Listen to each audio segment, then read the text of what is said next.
The first, ano ba pinagsasabi ko? Okay, again, rewind. Website that offers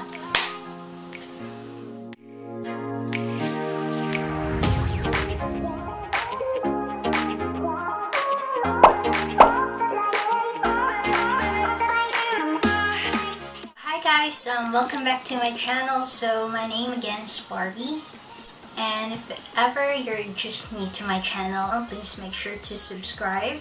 And if ever you watched my previous video, it's called How to Start Freelancing. I'll just link it below in the description box. This is just a follow-up to that video.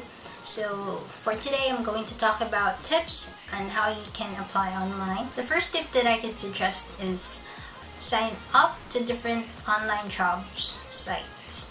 So there are a lot of online jobs that you can sign up to. There's Upwork. It used to be Odesk. After Odesk and Freelance merged, they changed the name to Upwork. So now it's called Upwork. So that's the #1 freelancing site that I could suggest. And then next one, if you're a Filipino, you can also check out onlinejobs.ph. Also, there's Fiverr. So once you're signed up to this website, you need to make sure that all those information that you have put into your profile is correct. Okay?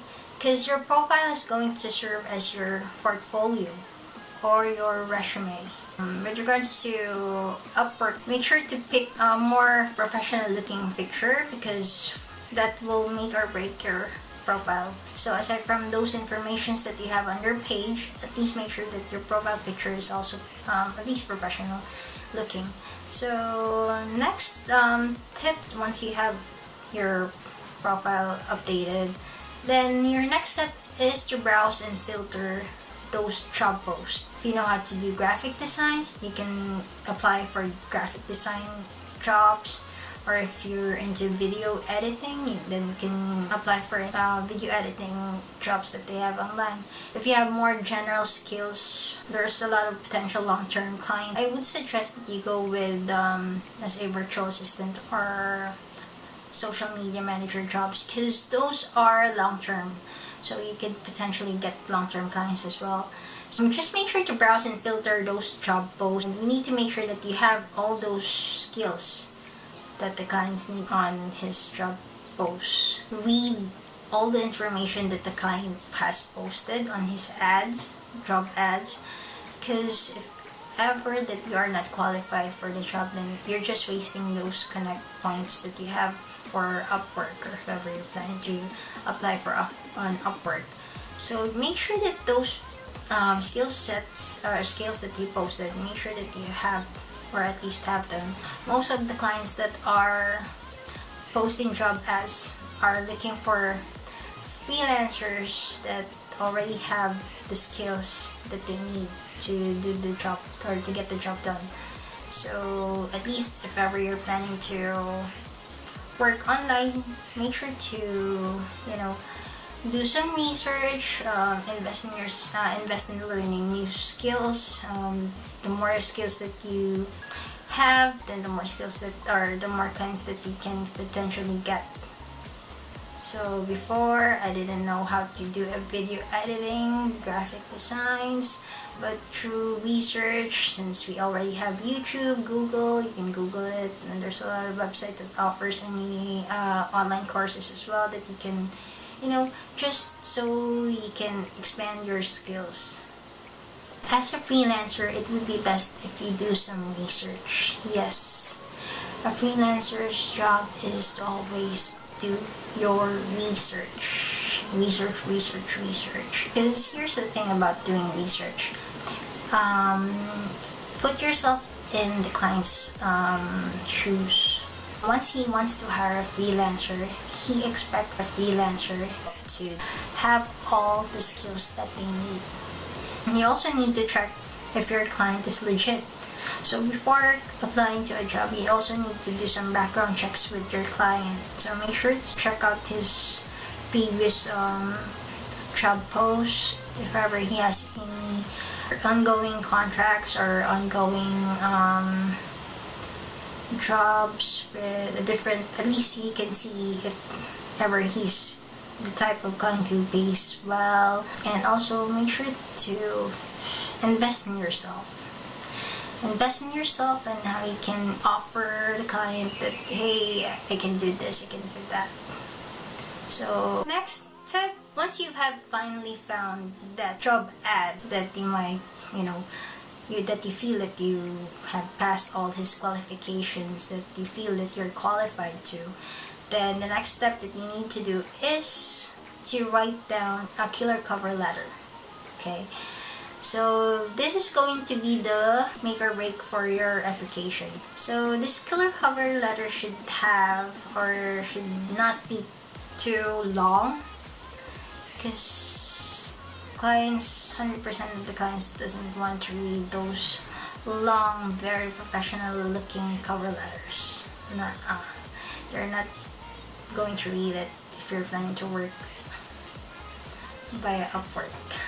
So the best tip that I could give you for a cover letter is to just make it more like a semi-casual letter. For example, for me, my cover letter usually starts with a hi there.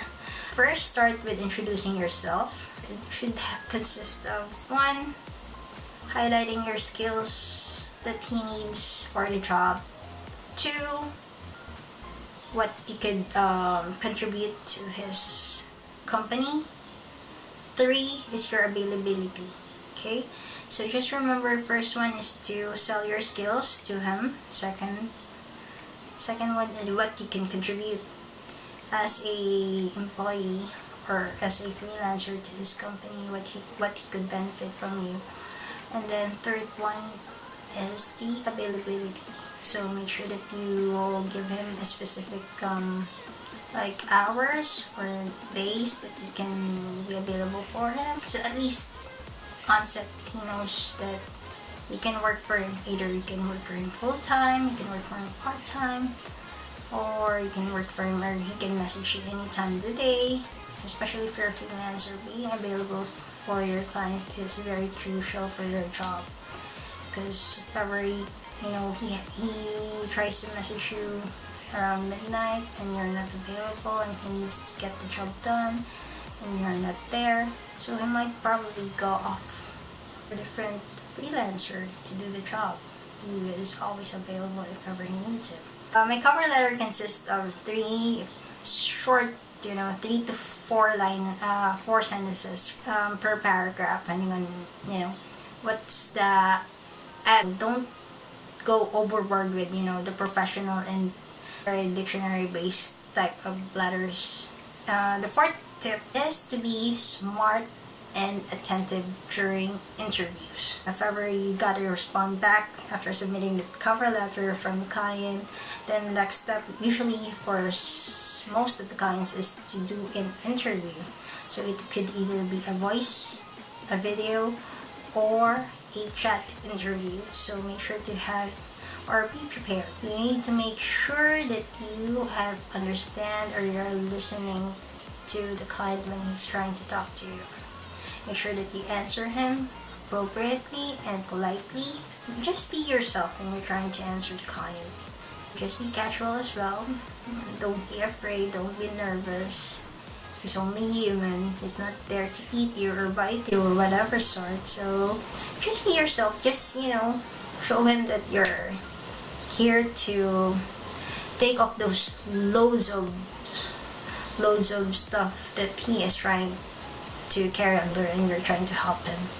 So the 5th tip that I could give you is to join freelancing groups. Yes, you heard it. We have lots of freelancing groups online on Facebook. You can just search those groups and there's a lot of it.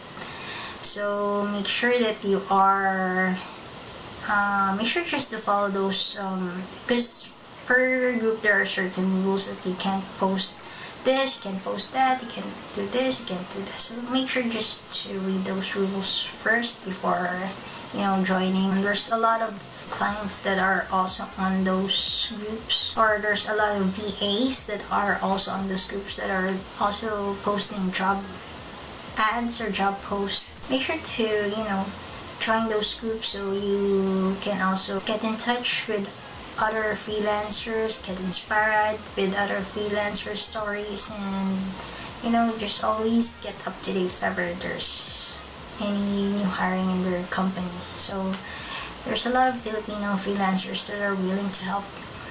The last tip that I could give you is to always keep your portfolio or your page up to date.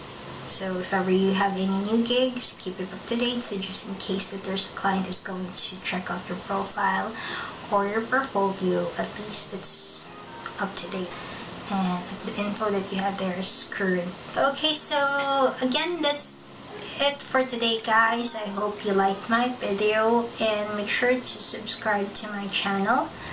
And if ever you haven't checked out my previous video about how to start freelancing, you can check out the description box. I'll be linking the video from there. So hope you guys liked this video, and thank you for watching. Bye!